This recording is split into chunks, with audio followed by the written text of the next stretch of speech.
Hello friend, my name is Suchi Mishra. Welcome to our Zenith. आज हम पढ़ेंगे भारत की प्रायद्वीपीय नदियों के बारे में। कल हमने पार्ट फर्स्ट में पढ़ा था भारत की हिमनद नदियाँ या फिर जो हिमालय से निकलने वाली नदियों के बारे में, जिसमें हमने सिंधु, गंगा तथा ब्रह्मपुत्र के बारे में समझा था। आज हम प्रायद्वीपीय नदियों में गोदावरी, कृष्णा, कावेरी, नर्मदा आदि नदियों के बारे में समझेंगे। सबसे पहले हम देखते हैं लूनी नदी, जो कि राजस्थान के अरावली श्रेणी के नाग पर्वत से निकलकर 320 किलोमीटर प्रवाहित होकर कच्छ के रण में ही विलुप्त हो जाती है। ये लूनी नदी है और लूनी नदी के उत्तर में ही सांभर झील स्थित है।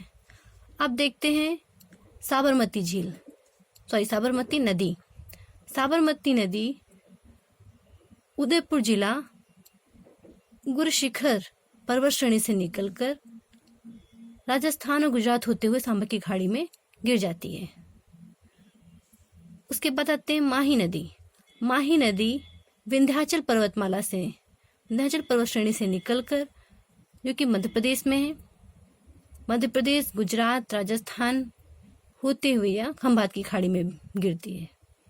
माही नदी की प्रमुख विशेषता यह है कि यह कर्क रेखा को दो बार काटती है। जैसे कि कर्क रेखा है तो एक बार ये यहाँ से काटती है, दूसरी बार ऐसे आके फिर काट देती है। तो एक बार ये, दूसरी बार ये, इस प्रकार माही नदी कर्क रेखा को दो बार काटती है। यहीं पे हम समझ लेते हैं कि विषुवत रेखा और मकर रेखा को दो बार कौन सी नदियां काटती हैं, ये बात हम समझते हैं। देखिए, अफ्रीका में स्थित कांगो नदी अफ्रीका में स्थित है, जो कि विषुवत रेखा को दो बार काटती है। ठीक है। और अफ्रीका में ही लिम्पोपो नदी स्थित है, जो कि मकर रेखा को दो बार काटती है। और माही नदी के बारे में हमने पढ़ाई कि यह कर्क रेखा को दो बार काटती है। इस प्रकार ये क्वेश्चन बहुत इंपॉर्टेंट है कि कौन सी नदी कौन सी रेखा को दो बार काटती है। इस बात को हमें समझना बहुत जरूरी है। आगे हम देखते हैं माही के बाद नर्मदा नदी अरब सागर में गिरने वाली सबसे बड़ी प्रायद्वीपीय नदी है, जो कि छत्तीसगढ़। नर्मदा नदी सतपुड़ा पर्वत श्रेणी से निकलकर, नर्मदा नदी मध्य प्रदेश में सतपुड़ा पर्वत श्रेणी से निकलकर, ये अमरकंटक से निकलती है। नर्मदा नदी कहाँ से निकलती है?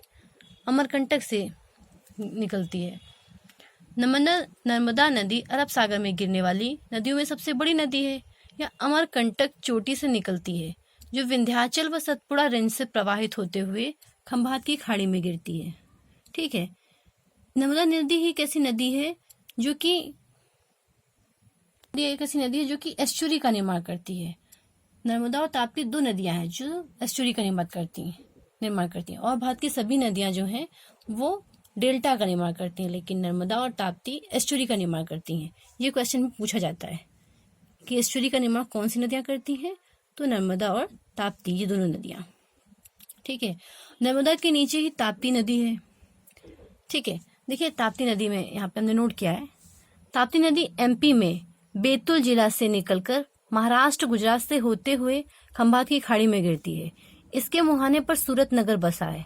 क्वेश्चन ये भी पूछा जाता है कि सूरत नगर किस नदी के मुहाने मतलब कि जहां से वो जाके सागर में मिलती है, ये मुहाना हुआ। इस क्षेत्र को मुहाना कहते हैं।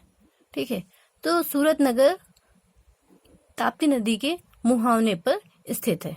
ठीक है। तुमने ताप्ती नदी को समझा। उसके बाद हम समझते हैं यहाँ पे दामोदर नदी। देखिए, दामोदर नदी झारखंड से निकलती है। जैसा हमने पिछले वीडियो में पढ़ा था कि गंगा नदी जो है पश्चिम बंगाल में दो भागों में बढ़ जाती है, एक हुगली और दूसरी भागीरथी। तो जो दामोदर नदी है ये हुगली में जाके मिल जाती है। दोनों नदियां आपस में एक संगम का निर्माण करती हैं और मिलने के पश्चात ये धीमे से बहते हुए, प्रवाहित होते हुए बंगाल की खाड़ी में गिर जाती हैं। दामोदर नदी छोटा नागपुर के पहाड़ से निकलती है, जो हुगली नदी में मिलकर बंगाल की खाड़ी में गिरती है। इसे बंगाल का शोक भी कहते हैं। तो बंगाल का शोक कहलाती है दामोदर नदी। उसके बाद देखते हैं महानदी छत्तीसगढ़ के रायपुर जिला के सिहावा श्रेणी से निकलकर उड़ीसा में बंगाल खाड़ी में गिरती है। देखिए, यहाँ पे हम देखते हैं ये छत्तीसगढ़ के सिहावा श्रेणी से निकलकर महानदी उड़ीसा में जाकर एक विस्तृत डेल्टा का निर्माण करती है महानदी एक बड़ी नदी है और इसी के पास एक चिल्का झील स्थित है, जो कि भारत की सबसे बड़ी लैगून वाली झील है। सबसे बड़ी लैगून झील कौन सी है? तो चिल्का झील। ठीक है। और दूसरा है कि महानदी पर ही भारत का सबसे लंबा बांध स्थित है, जिसका नाम है हीराकुंड बांध। ठीक है। अब गोदावरी नदी। गोदावरी नदी को भारत की वृद्ध गंगा या बूढ़ी गंगा, दक्षिण प्रायद्वीप की वृद्ध गंगा या बूढ़ी गंगा कहते हैं कि ये सबसे लंबी नदी होती है। इसका विस्तार सबसे अधिक क्षेत्र में है। यह महाराष्ट्र के नासिक क्षेत्र से निकलकर गोदावरी महाराष्ट्र के नासिक पहाड़ी त्र्यंबक से निकलती है और जाके बंगाल की खाड़ी में गिर जाती है।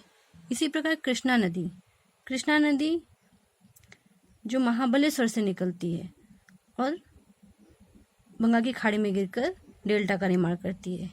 कृष्णा की प्रमुख सहायक नदियों में से महाबलेश्वर, मूसी, तुंगभद्रा, दुग्धगंगा, पंचगंगा इत्यादि हैं। कृष्णा में मूसी नदी के किनारे ही हैदराबाद शहर स्थित है। ये तुंग और भद्रा दो नदियां हैं। तो तुंग भद्रा के मिलने के बाद इस नदी का निर्माण होता है, जिस पर कृष्णा की बहुत सारी सहायक नदियां हैं। कर्नाटक से निकलती हैं पेन्नार नदी। उसके बाद ब्रह्मगिरी पहाड़ी से निकलती है कावेरी नदी और वैगाई नदी और ताम्रपर्णी। इसी प्रकार ये दक्षिण भारत की प्रमुख नदियां हैं।